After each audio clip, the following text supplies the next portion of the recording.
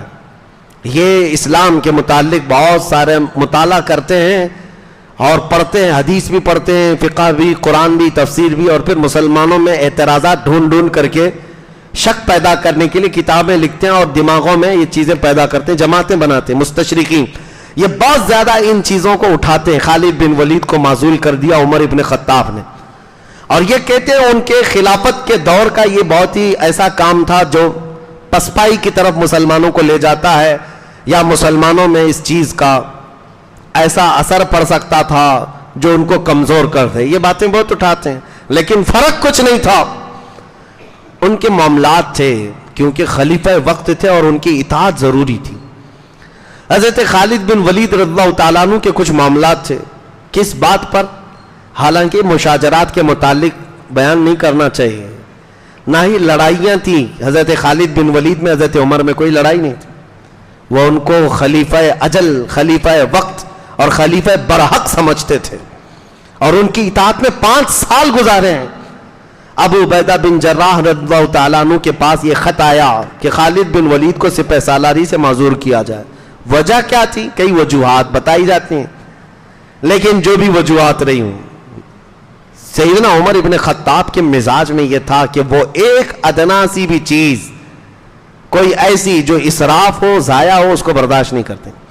حضرت خالد بن ولید کا معاملہ یہ تھا کہ وہ جنگوں میں جب جاتے تھے تو بہت سارے فیصلے ان کو خود لینے پڑتے تھے، اور بہت ساری چیزیں ایسی جگہ پر خرچ بھی کرتے تھے، اور وہ خلیفہ وقت کو اس بات کی اطلاع دینے کے لیے اتنے اسباب نہیں مہیا تھے. حضرت ابوبکر صدیق کے زمانے میں بھی یہ چلتا رہا، تو حضرت ابوبکر صدیق ان کی خدمات کی وجہ سے یہ ساری چیزوں کی طرف نظر نہیں فرماتے. لیکن حضرت عمر سخت مزاج تھے، اور عدالت فاروقی پتہ ہے پوری دنیا جانتی.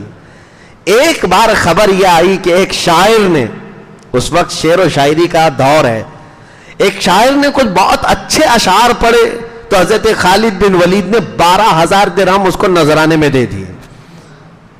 شاعر صاحب سنو، بہت زیادہ نذرانہ دینا بھی خطرے سے خالی نہیں ہے. خالد بن ولید کا یہی تھا، بس 12,000 درہم انہوں نے ایک شاعر کو نذرانے میں دیے، اور یہ خبر پہنچی حضرت عمر فاروق کو. حضرت عمر کے ہاں تو معاملہ یہ تھا، کوئی گورنر اگر ایک ترکی گھوڑا بھی استعمال کرتا اچھے قسم کا تو اسے اتار دیتے تھے. تم کل سے گورنر نہیں ہو. اعلیٰ قسم کا لباس پہن رہا ہے، کسی کے بارے میں یہ خبر دی گئی. ان کے خود بیٹے حضرت عاصم وہ گوشت کھا رہے تھے، بہت لذیذ گوشت. حضرت عمر آئے، کہا کیا کھا رہے ہو؟ کہا بہت خواہش ہو رہی ہے گوشت کھانے کی. جانتے ہو حضرت عمر کیا کہتے ہیں؟ کہا جو خواہش ہے وہ کھا لو گے. آپ فرماتے ہیں تمہیں پتا ہے آدمی جو طبیعت کرے، جو چاہے، جب اس کی تمنا ہو کھانے کی اور وہی چیز کھا لے، ہر بار ایسا کرتا رہے، اللہ کے نزدیک قیامت کے دن وہ چوروں میں اٹھایا جائے گا. حضرت عمر اتنا تقوی والے تھے، اپنے بیٹے کو اس چیز پر وہ روک سکتے ہوں. تو 12,000 درہم کا نذرانہ جب یہاں پتا چلا تو فوراً آپ نے قاصد بھیجا، خالد بن ولید سے پوچھو. خط میں پہلے یہی تھا. یہ 12,000 درہم کہاں کے تھے؟ یہ بیت المال کے تھے جو شاعر صاحب کو تم نے نذرانے میں دیے، یا اپنی جیب کے تھے؟ اگر بیت المال کے تھے تو مسلمانوں کے مال کو ضائع کیا ہے. اتنا مال کسی شاعر کو نذرانے میں یتیموں کو دیا جا سکتا. یا اگر تمہارے جیب سے گیا ہے یہ، تو پھر حساب بتاؤ اتنا آیا کیسے تھا؟ تمہارے جیب سے تھا تو آیا کیسے؟ اور اگر حساب ہے بھی تمہارے پاس 12,000 درہم کا، تو عمر فاروق کہتے ہیں اتنا مال کسی شعر و شاعری پر خرچ کرنے کو میں اسراف سمجھتا ہوں، ناجائز سمجھتا ہوں. اور اس کے بعد اسی خط میں آپ نے لکھا کہ کل سے تم سپہ سالار نہیں رہو گے. یہ بات تھی سیدنا عمر ابن خطاب کی. حضرت ابو عبیدہ بن جراح رضی اللہ تعالیٰ عنہ کے پاس یہ خط آیا تھا. حضرت ابو عبیدہ بھی جانتے تھے خالد بن ولید کا ہونا کتنا اہم ہے جنگوں میں، بہت اہم تھا. اور یہ عین اس وقت آیا تھا جب روم کی لڑائیاں چل رہی ہیں، روم فتح ہونے کے قریب ہے، اور پھر یزدگرد کا معاملہ ختم ہونے کو ہے. تو وہ امین الامت تھے ابو عبیدہ بن جراح، امین الامت. میرے آقا نے فرمایا ہر نبی کا امتی میں ایک امین ہوتا ہے، میری پوری امت کا امین ابو عبیدہ بن جراح ہے. ان کو امین الامت کہا گیا، وہ امانتوں والے بھی ہیں. تو انہوں نے عمر ابن خطاب رضی اللہ تعالیٰ عنہ کا یہ لیٹر چھپا لیا، خط رکھ لیا. ابھی خالد بن ولید کو دے دوں، معزول کر لوں، جنگیں چل رہی ہیں، بہت جگہ ان کو کام آنا ہے. تو کچھ فتوحات جو باقی تھی وہ سارے فتح ہو گئے. تو ابو عبیدہ بن جراح نے وہ خط لے جا کر کے پہلے دیا نہیں، بلکہ پہلے وہ سوالات کیے جو امیر المومنین نے بھیجے تھے. کہا کہ آپ کو یہ تمام چیزیں بدلنی پڑیں گی، آپ اپنی مرضی سے یہ جو خرچہ کیے. حضرت خالد بن ولید نے کہا میں تو صدیق اکبر کے زمانے سے بھی کرتا آیا. ابو عبیدہ بن جراح نے کہا یہ فاروق اعظم کا زمانہ ہے، یہ صدیق اکبر کا نہیں، یہ عمر ابن خطاب کا زمانہ ہے. پھر انہوں نے خط ان کے سامنے دیا کہ عمر ابن خطاب امیر المومنین کا یہ خط آیا ہے. حضرت خالد بن ولید نے خط کھول کر دیکھا، جیسے ہی پڑھا مسکرائے اور کھڑے ہوئے. ابو عبیدہ بن جراح کے ہاتھ چومے اور کہا اب میں اپنی پوری باقی کی جتنی زندگی ہے آپ کی سپہ سالاری میں عام لشکری بن کر لڑنے کو بھی فخر محسوس کروں گا. یہ نہیں ہے کہ برسوں سے میں ایک عہدے پر تھا، مجھے ہٹائے، صدر صاحب کو ہٹائے تو منہ پھلا لیا، ہماری کرسی ہل گئی، اب صدر کے علاوہ کوئی بننا ہی نہیں ہے ہم کو. میرے عزیزوں تمہیں پتہ نہیں اللہ صدر سے ہٹا کر چپراسی بھی بنا دے. مولا کریم یہ وہ قادر مطلق ہے. ہم نے خود دیکھا ہے مصر میں، ہم جس ہاسٹل میں رہتے تھے اس ہاسٹل کا جو انچارج ہوا کرتا تھا وہ بڑے اس کے ناز و نخرے ہوتے تھے، اور اس کی سائن کے بغیر ہم کو کھانا نہیں ملتا تھا، اس کی سائن کے بغیر روم نہیں ملتا تھا. اس کے پاس جانے کے لیے ٹائم ہوتے تھے 2-3 گھنٹے کے. تو ہم نے دیکھا کہ اس کو جو ہے منانے کے لیے ہم پتہ نہیں کیا کیا پاپڑ بیلتے رہتے تھے، اور کبھی سائن کر کے دیا کبھی نہیں دیا. 4-6 مہینے کے بعد دیکھا اس کو، ہم نے دیکھا کہ ہاسٹل کے دروازے پر دروازہ کھول رہا ہے، دروازہ بند کر رہا ہے. کہا وہاں سے ادھر سیدھے آ گئے. کہا کوئی بات نہیں، ہمارے لیے نارمل ہے. یہ بات میں مذاق کے لیے نہیں کہہ رہا ہوں. اس آدمی کو دروازے کے پاس دروازہ کھولنے بند کرنے کی ڈیوٹی دی گئی تو وہ یہ کہتا ہے کل تک جو مجھے وہاں خدمت دی گئی تھی وہ بھی اللہ کا شکر ہے، یہاں پر جو دی گئی یہ بھی اللہ کا شکر ہے. اسلام یہی چاہتا ہے، تم کرسیوں پر چپک کر کے نہیں، اللہ کریم جس منصب پر تمہیں بٹھائے شکر بجا لاؤ، شکر بجا لاؤ.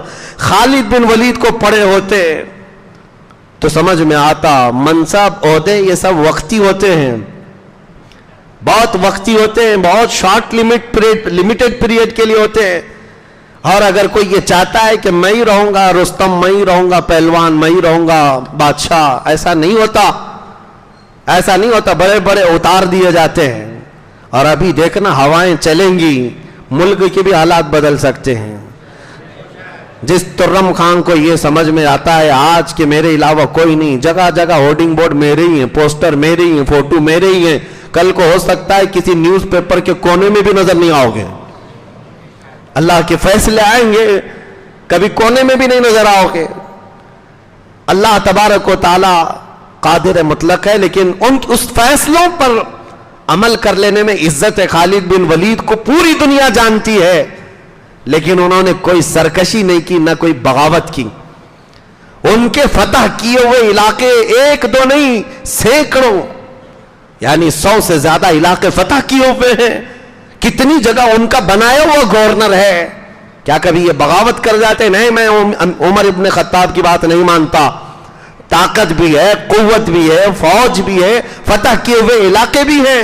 نہیں, صحبت رسول پائے ہوئے تھے. کھڑے ہو گئے, خط کو لے کر چوم لیا, اور ابو عبیدہ بن جراح کے ہاتھ کو چوم کر کہتے ہیں آپ امیر لشکر ہیں, آپ سپہ سالار ہیں, میں اپنی بقیہ پوری زندگی آپ کی سپہ سالاری میں عام فوجی کے ساتھ, عام لشکری کی طرح خدمات انجام دینے کو بھی سعادت محسوس کروں گا. یہ خالد بن ولید رضی اللہ تعالیٰ عنہ اس وقت جو کیا. اب میں آپ کو یہ جو بتایا ہوں, ایک بات میں بتا دوں میرے عزیزوں, اسی لیے ہم کہتے ہیں صحابہ کے ان معاملات کو سننا ہو تو کسی سنی صحیح العقیدہ سے سنو.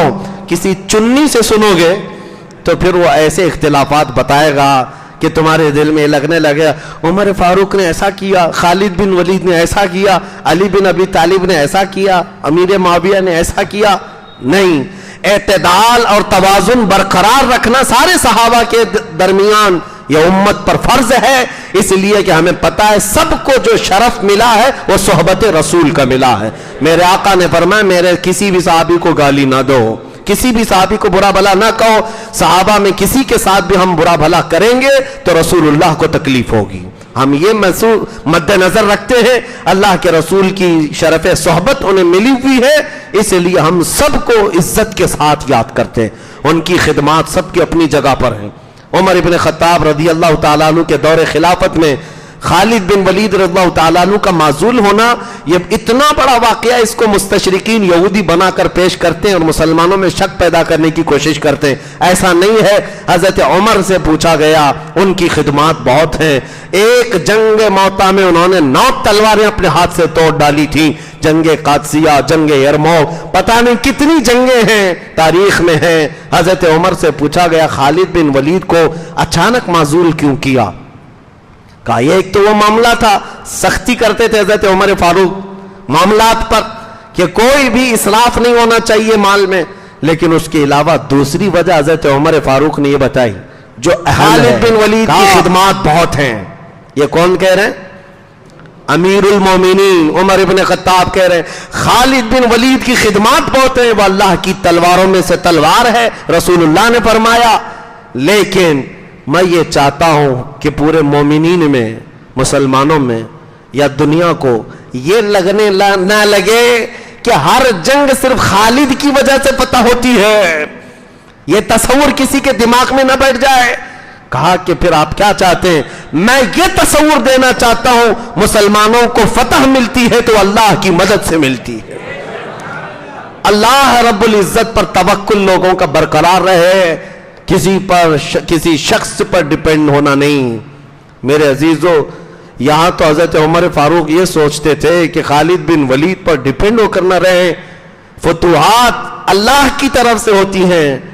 یہاں پتہ نہیں ایسے ایسے ڈھکوسلے پیر آئے ہوئے ہیں, کہتے ہیں بس ہمارے پیچھے رہو جنت تک لے جائیں گے, اور اس کے علاوہ تو کچھ ہوگا ہی نہیں تمہارا.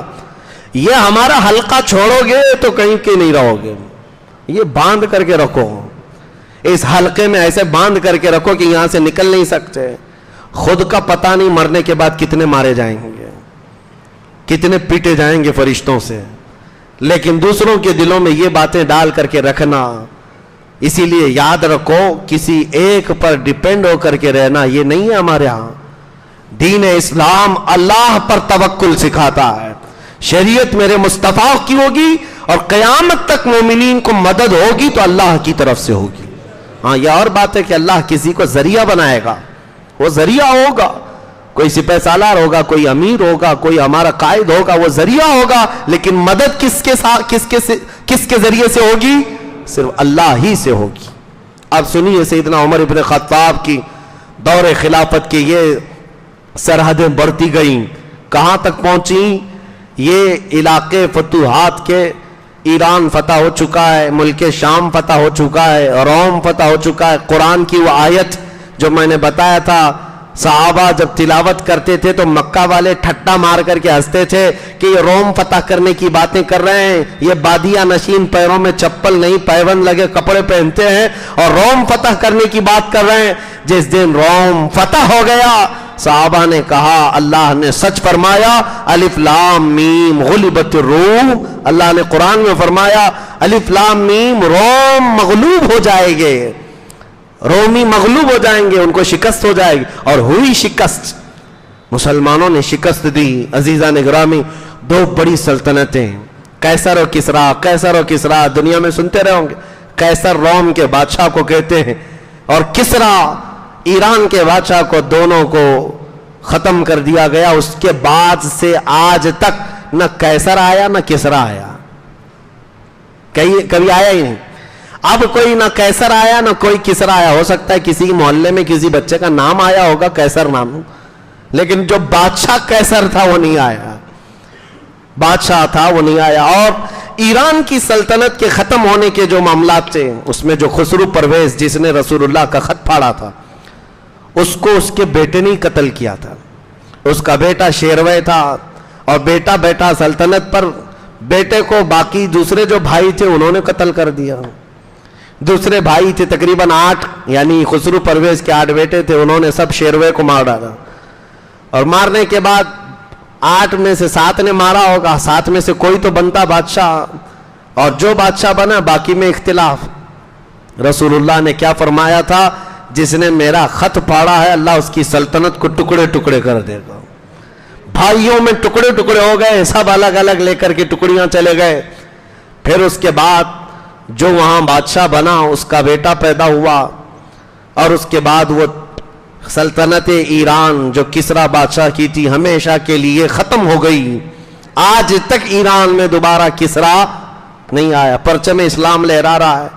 اب وہ تاریخ کی بات میں آپ کو بتا دوں، سیدنا عمر فاروق رضی اللہ تعالیٰ عنہ کا یہ رقبہ جو پھیلا، 36 لاکھ اسکوائر کلومیٹر تک اسلام کی سرحدیں پھیلی تھیں، 36 لاکھ اسکوائر کلومیٹر تک۔ یہ عمر ابن خطاب کا دور ہے، اور دور فاروقی کب تک چلا؟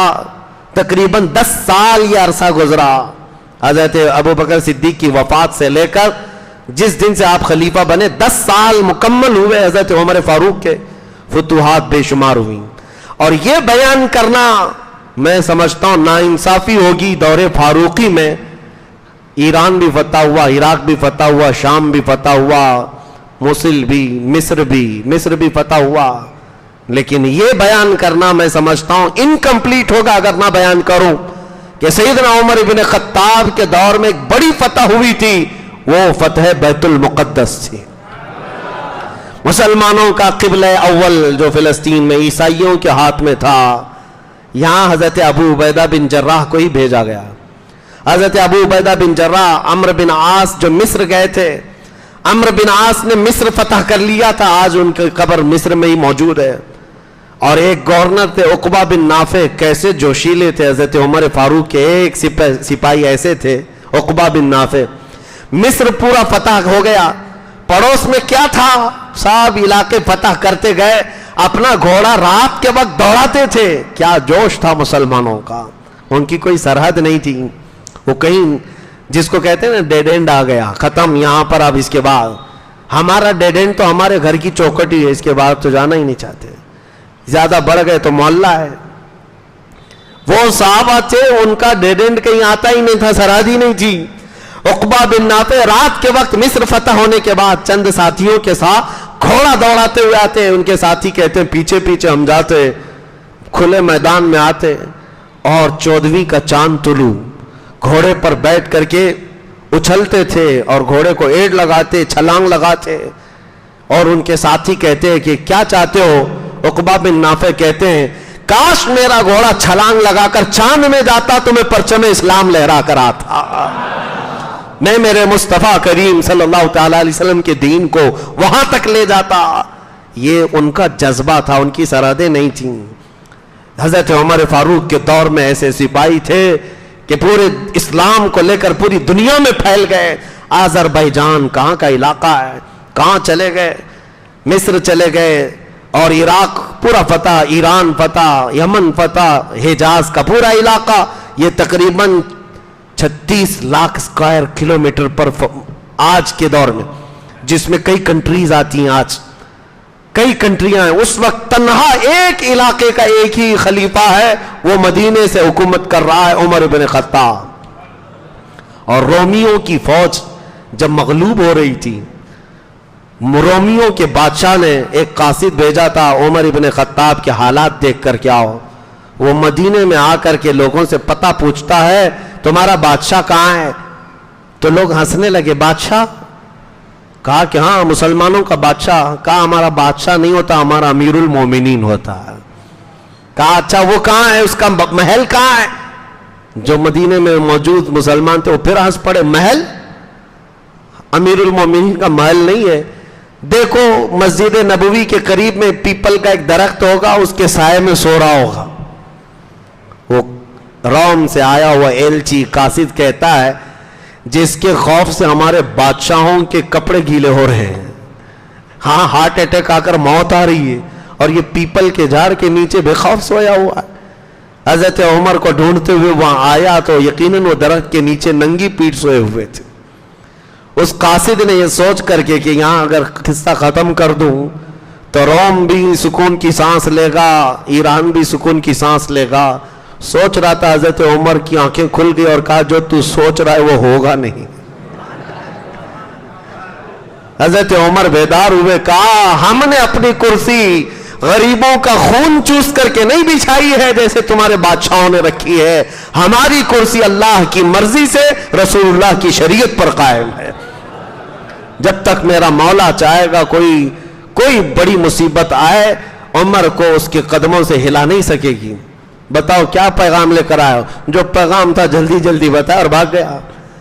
حضرت عمر فاروق رضی اللہ تعالیٰ عنہ کے نہ کوئی اتنے باڈی گارڈ تھے، نہ سیکورٹی تھی، کچھ نہیں، بے خوف و خطر جیتے تھے اور سرحدوں کو وہاں تک پھیلایا تھا۔ تو میں عرض کر رہا تھا بیت المقدس کی فتح ابو عبیدہ بن جراح گئے تھے، لڑائی نہیں ہوئی۔ آپ کو میں بتاؤں، اگر تاریخ میں نے شاید رمضان المبارکہ کے آخری جمعہ میں جو یوم القدس منایا جاتا ہے بیت المقدس کی تاریخ میں بتایا ہے، ہمیشہ وہ لڑائیوں کی جگہ رہی ہے فلسطین۔ کبھی یہودیوں نے عیسائیوں کو مارا ہے، کبھی عیسائیوں نے یہودیوں کو مارا ہے، سب نے مار مار کے وہاں کی زمین کو لال کر دیا ہے۔ ایک بار تو بابل کی طرف سے آیا ہوا عراق کا ایک بادشاہ تھا، وہ یہودیوں کو اتنا مارا تھا کہ پورا فلسطین رنگین ہو گیا تھا یہودیوں کے خون سے۔ پھر ٹائٹس نام کا بادشاہ آیا تھا عیسائیوں کا، اس نے یہودیوں کو بہت مارا تھا۔ پھر یہودیوں کے حمایت میں ایک بادشاہ آیا تھا، اس نے عیسائیوں کو بہت مارا تھا۔ یہ تو چل ہی رہا تھا، وہ زمین ہمیشہ خون سے رنگین تھی۔ جب حضرت ابو عبیدہ بن جراح وہاں داخل ہوئے تو عیسائیوں کو لڑنا چاہیے تھا جیسے یہودیوں سے لڑتے تھے۔ دیکھا انہوں نے، خبریں سب سنی تھی، بھائی روم بھی گیا، ایران بھی گیا، بیت المقدس میں آ گئے، بھلائی اسی میں ہے کہ صلح کر لو۔ ابو عبیدہ بن جراح سے کہا ہم لڑیں گے نہیں، صلح کر لیں گے بیت المقدس میں، لیکن ہماری صرف ایک شرط ہے کہ صلح نامہ جو لکھا جائے گا وہ تمہارے امیر المومنین ہی لکھیں گے۔ وہ مدینے میں ہے۔ ابو عبیدہ بن جراح نے خط لکھ کر بھیجا کہ بیت المقدس فتح ہو گیا ہے، الحمدللہ فلسطین میں مسلمان آ گئے، لیکن یہاں کے جو عیسائی پادری ہیں وہ چاہتے ہیں کہ صلح نامہ جو لکھا جائے گا ایگریمنٹ، اس پر دستخط براہ راست آپ کی ہوگی، آپ کی تحریر ہوگی۔ حضرت عمر نے یہ خط پا کر کہا ٹھیک ہے ہم چلتے ہیں، اپنا ایک غلام لیا، ایک گھوڑا لیا اور چل پڑے۔ کہا مدینے سے بیت المقدس کے لیے، لیکن عدالت فاروقی بھی دیکھو، غلام سے کہا دیکھو ایک ہی گھوڑا ہے میرے پاس اور چلنے والے دو ہیں، ہم دو بیٹھیں گے تو گھوڑے کے اوپر زیادتی ہوگی، ایسا ہے 1 میل میں بیٹھوں گا تم چلو گے، 1 میل تم بیٹھو گے میں چلوں گا۔ یہ امیر المومنین کا عدل۔ اور اس کے بعد ایسے ہی پورا راستہ طے کیا، 1 میل خود بیٹھتے تھے، غلام نکیل پکڑ کر رسی پکڑ کر چلتا، پھر 1 میل کے بعد غلام کو بٹھاتے، خود رسی پکڑ کے چلتے تھے، اور یہ راستہ طے ہوا، بیت المقدس جانا ہے۔ فلسطین کے جتنے عیسائی تھے سب میں یہ بات مشہور تھی، امیر المومنین عمر ابن خطاب۔ بات تو یہ ہے میرے عزیزو یہودی اور عیسائی مائیں اپنے بچوں کو تھپکیاں دے کر سلاتی، سو جا عمر آ جائے گا. ہاں خوف بھی ایسا بسا ہوا تھا اور تذکرہ بہت تھا حضرت عمر. اور جب حضرت عمر کے آنے کی خبر مل گئی کہ آ رہے ہیں، پورا علاقہ ٹوٹ پڑا تھا. دیکھنا ہے عمر ابن خطاب کو، دیکھنا ہے امیر المومنین کو، دیکھنا ہے. عیسائی بھی مسلمان بھی جو موجود تھے وہاں پر سب نکل پڑے. اور عجیب اتفاق ہے کہ بیت المقدس کے قریب آنے کے وقت باری غلام کے بیٹھنے کی تھی اور رسی پکڑنے کی باری عمر ابن خطاب کی. اللہ اکبر. وقت کا خلیفہ امیر المومنین عدل سے نہیں ہٹتا. غلام نے کہا حضور جگہ قریب آ گئی، آپ بیٹھیے. کہا نہیں، باری تو تیری ہے، میں اس میں نا انصافی نہیں کروں گا. غلام بیٹھا ہوا ہے، رسی پکڑ کر چل رہے ہیں. اور جو عیسائی دیکھے نہیں تھے صاحب آئے، ٹوٹ پڑے اور غلام کو نعرہ لگانے لگے، امیر المومنین امیر المومنین. ابو عبیدہ بن جراح نے چیخ کر کہا گھوڑے پر بیٹھا ہوا نہیں، رسی پکڑا ہوا امیر المومنین ہے، رسی پکڑا ہوا ہے. عیسائیوں نے پہلی مرتبہ ایسا خلیفہ دیکھا تھا. رسی پکڑ کر کے آ رہے تھے. آپ سے پوچھا گیا یہ کیا ماجرا ہے؟ آپ نے بتایا مدینے سے چلتے ہی ہمارا دونوں کا یہ ایگریمنٹ ہو گیا تھا، 1 میل تم بیٹھو گے، 1 میل میں بیٹھوں گا. اتفاق ہے کہ آخری میل بیٹھنے کا اس کا آیا اور میرا چلنے کا آیا، اور میں انصاف کے خلاف نہیں جاتا. عیسائی بس اتنے اخلاق پر متاثر تھے کہ بیت المقدس میں لے گئے. بیت المقدس قبلہ اول مسلمانوں کا برسوں سے رہا ہے، وہ مرکز نبیوں کا بھی. 30,000 کے قریب نبی وہاں پر دفن ہیں. اور یہ وہ جگہ ہے جہاں سے میرے مصطفیٰ کریم صلی اللہ علیہ وسلم نے جس مسجد میں 1,24,000 کم و بیش نبیوں کی امامت فرمائی، اور یہی وہ مسجد اقصی بیت المقدس ہے جہاں سے رسول اللہ نے آسمانوں کا معراج کے وقت سفر فرمایا. اور اس وقت تک مسجد اقصی بیت المقدس مسلمانوں کے پاس نہیں تھی. مسجد اقصی بیت المقدس کا پھاٹک سب سے پہلے کسی نے کھولا ہے، امیر المومنین عمر ابن خطاب رضی اللہ تعالی.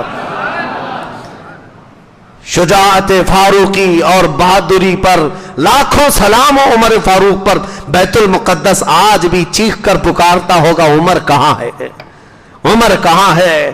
سیدنا عمر ابن خطاب گئے، پہلا خطبہ دیا تھا بیت المقدس میں، اور اس کے بعد ظہر کی اذان دی گئی تھی اور جماعت سے حضرت عمر فاروق نے پہلی نماز پڑھائی. اس کے بعد بیت المقدس مسلمانوں کے ہاتھ میں رہا. بیچ میں کچھ سال ایسے آئے تھے جب عیسائیوں نے دوبارہ اس کو قبضہ کر لیا تھا، پھر صلاح الدین ایوبی نے دوبارہ اس کو حاصل کیا. اس وقت سے لے کر آج تک ہے. لیکن اب نمازیں تو ہماری ہوتی ہیں، خطبے بھی ہمارے ہوتے ہیں، لیکن اسرائیلی یہودیوں کا پورا قبضہ اس پر ہے. سیکورٹی ان کی ہے، ویزا ان کا ہے، انتظامات ان کے ہیں. اللہ کریم پھر سے ہمیں عمر اور صلاح الدین کا جانشین عطا فرمائے جو بیت المقدس کے دروازے تمام مومنین کے لیے آزاد ہو جائے. اتنی بات نہیں، ختم نہیں. عیسائی اس قدر گرویدہ ہو گئے حضرت عمر کے. آپ نے اعلان کیا کہ اب تک جو شخص یہاں آتا رہا ہے، یہودی آتا تو جتنے عیسائی ہوتے قتل کر دیتا، عیسائی بادشاہ کوئی فتح کر لیتا تو جتنے یہودی آباد ہوتے سب کو قتل کرتا. لیکن محمد عربی کا غلام آیا ہے، محمد عربی کا غلام آیا ہے. آج حضرت عمر فاروق نے یہ بھی کہا، لوگ آج مجھ کو امیر المومنین کہتے ہیں، میری حیثیت صرف اتنی ہے میں خطاب کا بیٹا ہوں. بچپن میں مجھ سے 2 بکریاں نہیں سنبھالی جاتی تھی، میرے باپ مجھے مارتے تھے. عمر تجھے بکریاں نہیں سنبھالنی آتی، لائن میں نہیں لگا پاتا. لیکن اے لوگوں، آج وہی عمر مدینے میں بیٹھ کر مصر، عراق، ایران، شام، یمن اور حجاز کے پورے خطے آذربائیجان تک اپنی حکومت چلا رہا ہے. اس لیے نہیں کہ خطاب کا بیٹا عمر ہے، اس لیے کہ رسول اللہ کا غلام عمر ہے.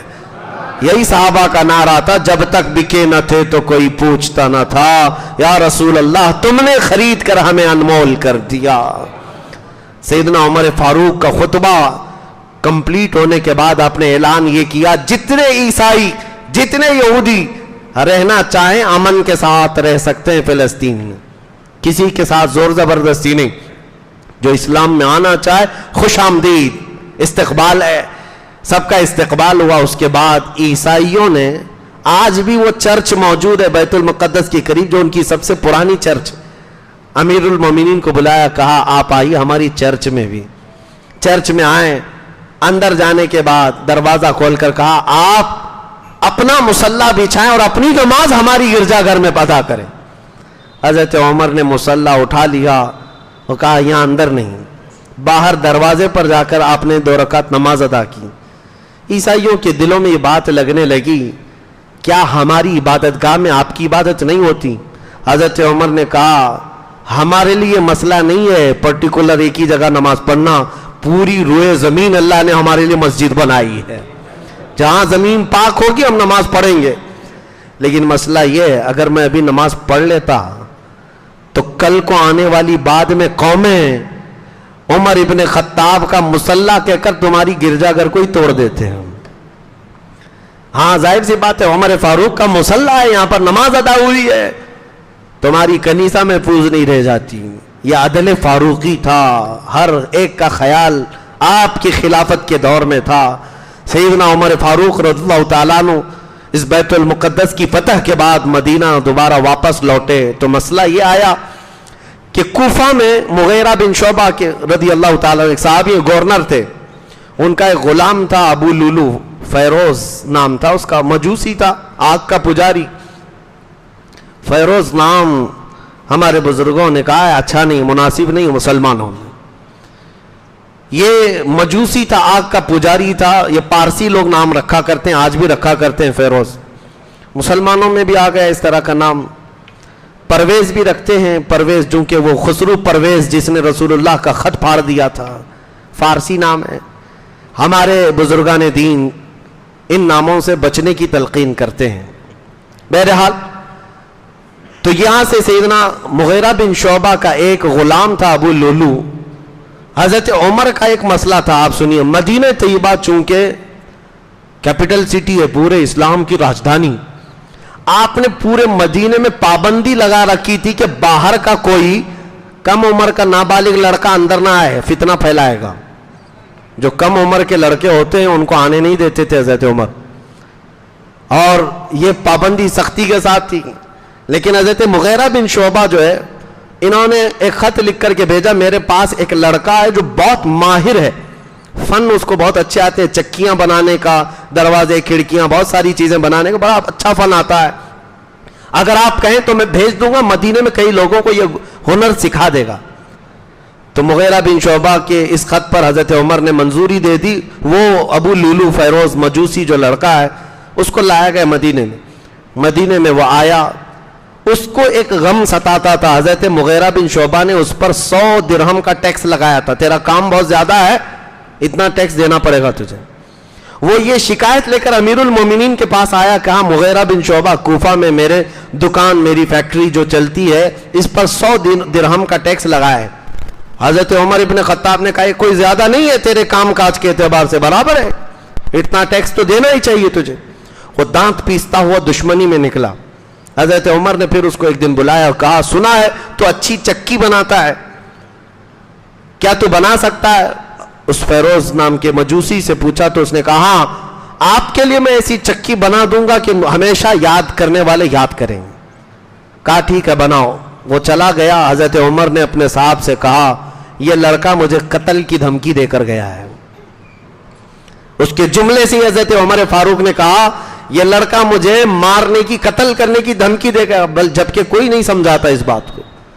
بس اس کو یہ تھا ٹیکس میرے اوپر زیادہ لگائے, اور دشمنی تھی مجوسی.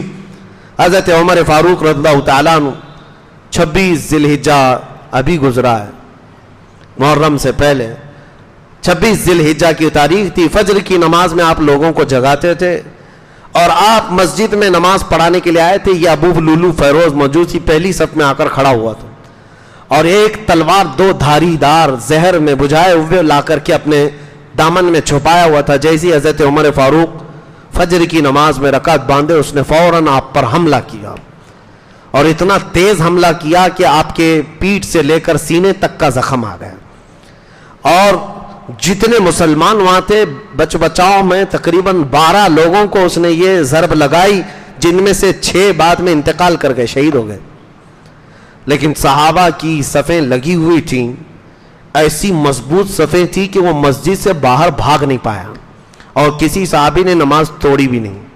حضرت عمر فاروق مصلی سے گر پڑے, عبد الرحمن بن عوف آگے بڑھے, فجر کی 2 رکعت چھوٹی چھوٹی سورتوں کے ساتھ انہوں نے پڑھائی. اس کے بعد اس کو پکڑنے کے لیے جیسی آئے وہ خودکشی کر کے خود تلوار مار کر مر گیا. یہ ابو لولو فیروز مجوسی تلوار مار کر کے مر گیا, خودکشی کیا. حضرت عمر کو اس کے بعد لایا گیا گھر پر اور آپ کو شربت وغیرہ پلایا جاتا تو زخموں کے راستے سے پانی نکل جاتا تھا. 3 دن تک آپ باحیات تھے. حضرت عمر ابن خطاب رضی اللہ تعالیٰ عنہ, آپ کے پاس لوگوں نے آ کر کے آپ کی بڑی تعریفیں کی, آپ اپنی تعریف سنتے ہی نہیں تھے. حضرت عباس آئے اور کہا آپ کا زمانہ ایسا تھا ویسا تھا. پھر آپ نے کہا نہیں میری بات نہ کہو. حضرت عمر فاروق رضی اللہ تعالیٰ عنہ اپنی تعریف نہیں. اس کے بعد پھر کہا کوئی خلیفہ کوئی جانشین, آپ کا بیٹا, آپ اپنے بیٹے کو خلیفہ بنائیں. حضرت عمر نے تاریخی جملہ کہا میرے بیٹے کو بناؤں جس کو اپنی بیوی کو طلاق دینے کا طریقہ معلوم نہیں. ان کے بیٹے نے ایک ساتھ 3 طلاق دے دی تھی اپنی بیوی کو. حضرت عمر نے کہا حرام ہے, 3 طلاق دینے کا طریقہ الگ ہے, مہینہ مہینہ چھوڑ کر. کہا وہ ایک ساتھ 3 طلاق دینے والا اس کو میں خلیفہ بناؤں, جو میرے سے پہلے رسول اللہ صلی اللہ علیہ وسلم نے نہیں کیا وہ میں نہیں کروں گا. 6 صحابہ کو بلایا, حضرت عثمان ابن عفان, حضرت علی ابن ابی طالب, حضرت زبیر, حضرت طلحہ, حضرت عبد الرحمن اور حضرت سعد. یہ 6 صحابہ کو بلایا اور کہا تم میں سے آپس میں مشورہ کرنا اور کسی ایک کو منتخب کر کے مسلمانوں کا امیر بنانا. 6 لوگوں کی مجلس شورا قائم کی. سیدنا عمر ابن خطاب رضی اللہ تعالیٰ عنہ نے بہت ساری وصیتیں فرمائی گورنروں کے لیے, عاملین کے لیے. اس کے بعد آخری وصیت آپ کی یہ تھی, کہا ماں عائشہ صدیقہ رسول اللہ کی زوجہ ہے, جاؤ ان سے اجازت لے لینا. عمر ابن خطاب اسی حجرے میں دفن ہونا چاہتا ہے جس میں رسول اللہ اور ابو بکر صدیق آرام کر رہے ہیں. اگر عائشہ صدیقہ اجازت دے دیں تو مجھے دفن کر دینا, نہیں تو جنت البقیع میں قبرستان میں دفن کرنا. اور یہ کہتے ہوئے حضرت عمر فاروق رضی اللہ تعالیٰ عنہ کی جان آفرین کے سپرد ہو گئی. آپ 26 ذی الحجہ کو اس دار فانی سے کوچ کر گئے. دور اسلام کا وہ عظیم سپہ سالار گیا ہے دنیا سے. مدینے والے کہتے اتنا اندھیرا ہم نے کبھی نہیں دیکھا تھا جس دن حضرت عمر کا انتقال ہوا تھا. اندھیرا چھا گیا تھا, پورے علاقے رو پڑے تھے حضرت عمر کے جاتے. عدل ایسا قائم کیا تھا, بلکہ بعض روایتوں میں یمن جانے کے راستے پر پہاڑ کی چٹانوں سے پتھروں سے آواز آتی تھی یا عمر و عمر. حضرت عمر کے نام پر پہاڑ کی چٹانیں روتی تھی حضرت عمر کے جانے پر. یقیناً میرے عزیزوں وہ ایسا بطل جلیل ہے جس نے رسول اللہ کی جانشینی کا حق ادا کر دیا. اعلیٰ حضرت نے سچ فرمایا ہے کہ وہ عمر جس کے آداب پہ شیدا سقر, وہ عمر جس کے آداب پہ شیدا سقر, عز و ناز عدالت پہ لاکھوں سلام, اس خدا دوست حضرت پہ لاکھوں سلام. سیدنا عمر فاروق رضی اللہ تعالیٰ عنہ کے دور خلافت کے ختم ہونے کے بعد پھر تیسرا دور عثمان ابن عفان رضی اللہ تعالیٰ عنہ کا آتا ہے.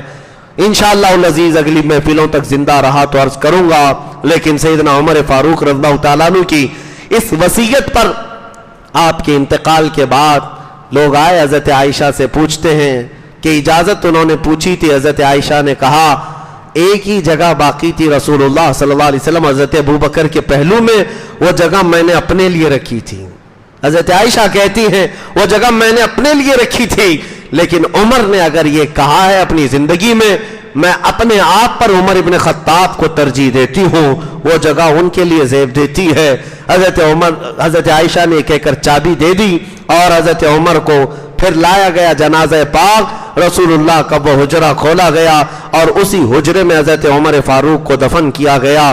اللہ کی پناہ میرے عزیزوں, اس عمر ابن خطاب جس کی نیکیاں آسمان کے تاروں کے برابر, جس کے بارے میں رسول اللہ نے فرمایا میرے بعد نبی ہوتا تو عمر ہوتے, حضرت عمر رسول اللہ کے پہلو میں دفن ہیں. ایک بات کہہ کر کے چلا جاتا ہوں, ختم کرتا ہوں. 12 سال گزر گئے تھے آپ کے انتقال کو. حضرت عباس رضی اللہ تعالیٰ عنہ خواب میں دیکھتے ہیں حضرت عمر کو, نیت کر کے سوئے تھے, اے اللہ ایک بار مجھے عمر کو دکھا دے, خواب میں عمر کو دکھا دے. خواب میں عمر ابن خطاب کو دیکھا, وہ پسینہ پوچھتے ہوئے کھڑے تھے. کون؟ حضرت عمر اپنے کپڑے جھاڑ رہے تھے, پسینہ پوچھتے ہوئے آئے تھے. حضرت عباس کو دیکھا, حضرت عباس نے پوچھا یا امیر المومنین عمر ابن خطاب, کیسی رہی آپ کی برزخی زندگی؟ وفات کے بعد حضرت عمر نے پوچھا کتنے سال ہوئے مجھے جا کر کے؟ عباس رضی اللہ تعالیٰ عنہ نے کہا تقریباً 12 سال گزر گئے ہیں. حضرت عمر کہتے ہیں یہ 12 سال مجھے لگ گئے حساب دیتے دیتے, ابھی تو آیا ہوں حساب دے کر, حساب دے کر ابھی آیا ہوں. پسینے پوچھ رہے تھے. اپنے حساب کی فکر کرو. اس عمر ابن خطاب کا یہ قول روح کو کپ کپی لانا چاہیے, جھنجھوڑ دینا چاہیے. کہتے ہیں 12 سال لگ گئے, میں ابھی حساب دے کر آ رہا ہوں. اور پھر فرماتے ہیں عمر کو اس کی نیکیاں نہیں, اگر اللہ رحیم نہ ہوتا تو عمر نہیں بچتا. حضرت عمر کہتے ہیں اللہ کا رحم اس کا فضل ہے جس نے مجھے بچایا ہے. رسول اللہ کے پڑوس میں سونے والے صحابی کا فرمان. تاریخ الخلفاء میں امام جلال الدین سیوطی نے یہ ساری روایتیں بیان کی. عزیزان گرامی وقار, جاتے جاتے میں اتنی نصیحت کر جانا چاہوں گا, صرف اپنی ٹوپی داڑھی اور چند عمل پر فخر کرتے ہوئے یہ مت بیٹھ جانا کہ میرا تو ہو جائے گا. نہیں, میرے آقا صلی اللہ علیہ وسلم کی امت میں ہو.